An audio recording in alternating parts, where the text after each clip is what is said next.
Sabrina's 70s cartoon, The Fairy Godmother. I didn't expect Sabrina to have a voice like this, so whispery. She sounds like an airhead, but that is who she is. And I hate that there's no white in her eyes, it's just the color of her skin. It's another mistake I can't believe they made, but I learned to stop paying attention to it. She runs after Salem, telling him to come back here with something of hers instead of just freezing time, or warping him to her, or warping that thing to her. Since she goes on to try to aim beams of magic at Salem, and hits Hilda instead, it seems like she can't just freeze Salem in time or anything, because her beam would miss him. Salem was just causing trouble because he was bored, I guess. Without it being explained, it just looks arbitrary, because Salem is smarter than a normal cat, isn't he? Hilda somehow survives getting trapped in the vacuum, despite her size. And Sabrina startles Harvey by warping to his car seat. He wishes that she would quit sneaking up on him like that. And she asks him if he's taking her to the school dance tonight, when she should have taken that as a given. It's interesting that she thinks she can get away with such obvious magic use in the show. And since she can, it makes sense. Ophelia complains that Spencer doesn't even know she's alive.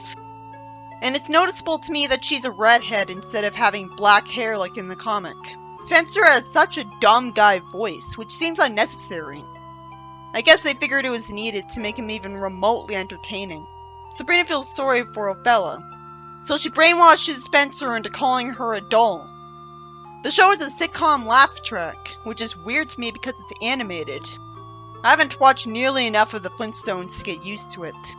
Spencer says he doesn't even like girls, immediately snapping out of the brainwashing, and runs away. Why doesn't she keep the spell on him?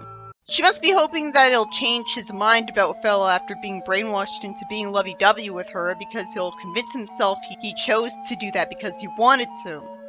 She doesn't want to keep him brainwashed, I suppose. She has some standards.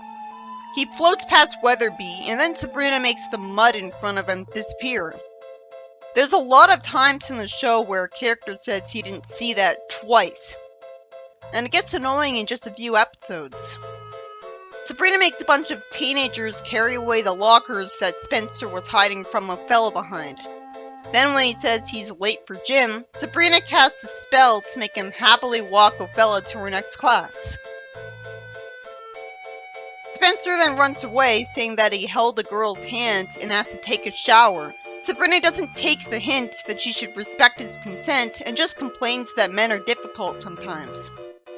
I assume the show is just portraying Spencer as being immature and childish because he doesn't want to date any girls. But for all we know, it's more than just that. We don't know anything about him, but it's a 70s show. Then Weatherby notices Spencer floating in front of him. It must be hard to be him, because from his perspective, he suffers from constant hallucinations and pretends that he's fine. Sabrina then warps into a room with dogs in it, and uses magic to keep them from barking, and brainwashes Spencer into visiting Ophelia's house and asking her to the dance with him. Then the ladder falls with him on it, and he falls into the river. I guess the reason Sabrina didn't prevent that is that it'd be too suspicious. I've learned to hate when Sabrina or her friends are dancing, because it wastes seconds of my life and happens way too often, and they look lame. But I'm not into dancing, so it's easy for dances to look lame to me. But at least the padding gives me extra time to type up my review where nothing's really happening. When Sabrina's told that Ophelia's on the sidelines of the dance crying, and for some reason Harvey's smiling about this, Sabrina casts a spell so that there's a dance pad, and makes Spencer dance with Ophelia. Then he says that he doesn't know why, but he likes it. So this was probably her plan all along. This little moment isn't enough to make it not shady that Sabrina was brainwashing him. We need to see more of him actually enjoying his time with Ophelia, so that it'll feel more like it's all worth it. This episode is about Sabrina naturally feeling sorry for Ophelia because Spencer doesn't want to date her. And because she's really impulsive and doesn't think things through, she thinks it's perfectly okay to repeatedly brainwash Spencer into courting Ophelia, even though he constantly says out loud that he's not into dating girls and is actively trying to avoid her. He's portrayed as immature and irrational, but switch the genders and it'd be easier to see what's wrong with this.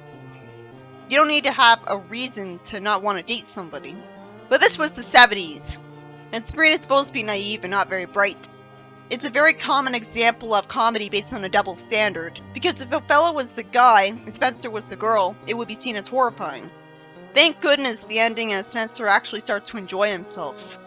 He realizes that he actually likes dancing with Othello. This also helps explain why Sabrina doesn't simply keep him brainwashed into liking her. She wanted him to decide he liked being with her on his own. She probably knew that it'd be wrong to keep him like that. In retrospect, this is one of the most well-written episodes of the show. A very rare episode that doesn't have a forced, contrived plot. This one made sense. Hiccups. Sabrina makes her reflection a real person who tends to her. Hilda's dish gets broken, and when Sabrina mentions a muffler, Hilda magically warps a muffler to Harvey. And Sabrina undoes the spell, and Harvey merely says that everything went black for a second. He drives off with her, and asks why strange things always happen around her house. It's weird how easily he brushes off what happened to him and instantly goes back to being cheerful. Sabrina complains that whenever she has the hiccups, her magic goes haywire, which makes no sense. Sabrina's hiccuping causes Harvey's car to fly and summons an elephant in her school. Weatherby thinks he should speak with authority, and Sabrina warps it away and he complains about how weird it is. We see Ambrose about to eat something, and he gets some food sent at his face because he was surprised that Sabrina warped them to her. I like whenever that happens. It's realistic that sometimes someone would be busy when they're being warped to someone.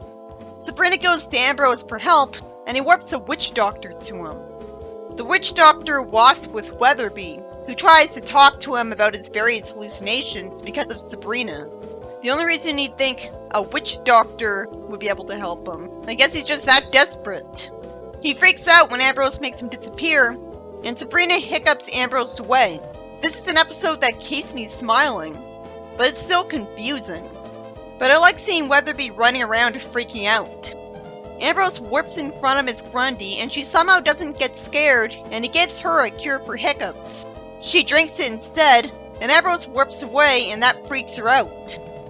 Then Sabrina hiccups and teleports a jet pilot outfit to Jughead, and when Reggie makes fun of him for it instead of questioning how the outfit got there, karma happens because a ballerina outfit gets warped to him, making everyone in the class laugh at him. He definitely knows about magic. I have to assume spy witches keep erasing mortal memories of magic in the show. Or Sabrina has a spell. Sabrina keeps shape-shifting Salem by accident. And then Harvey tells Sabrina to watch the new football play. Predictably, Sabrina hiccups again, and Harvey thinks he's been practicing too hard because a sub shows up below him. And then his skirt gets warped to him. At least what happens because of the hiccups is charming enough to make up for how forced this all is. So many different things happen that I'm impressed by the writing because it was harder to come up with all that stuff happening. Sabrina complains that being a witch is terrible because of the hiccups, and predictably, right after one of her aunts warns her that she might be overheard, Della instantly hears and talks to her through the mirror instead of in person for some reason. I always hate that. It's needlessly dark to have the witches have a head witch that can hear stuff she shouldn't and teleport to them at a moment's notice. Them being witches is supposed to be escapist, and this just makes you feel sorry for them for living under an all-powerful dictator. She shouldn't have needed to show up to prompt the aunts into looking in the magic book for a cure for the hiccups.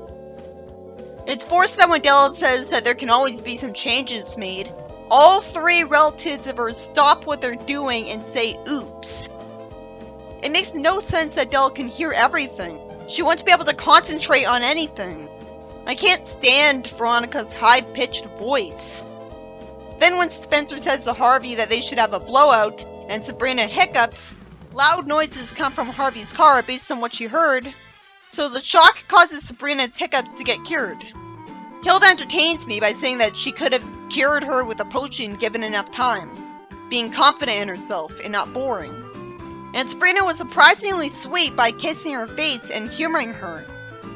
Somehow, when Ambrose redundantly tests out a cure for the hiccups when no one has it anymore, and makes a loud noise with a bag, it gives Hilda the hiccups, and she ends up running backwards because of it.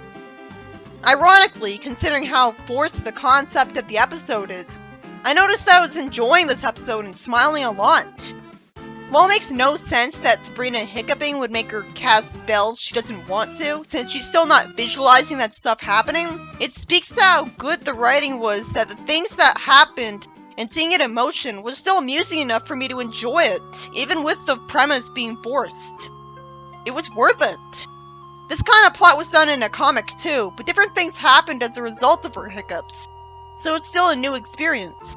I liked seeing Weatherby running around and freaking out. The show constantly has characters witnessing magic and magic being super obvious around them, but it's thankfully self-aware of it and makes a joke out of it, so I can see that there's a clear point to it, and it's trying to be charming by doing that.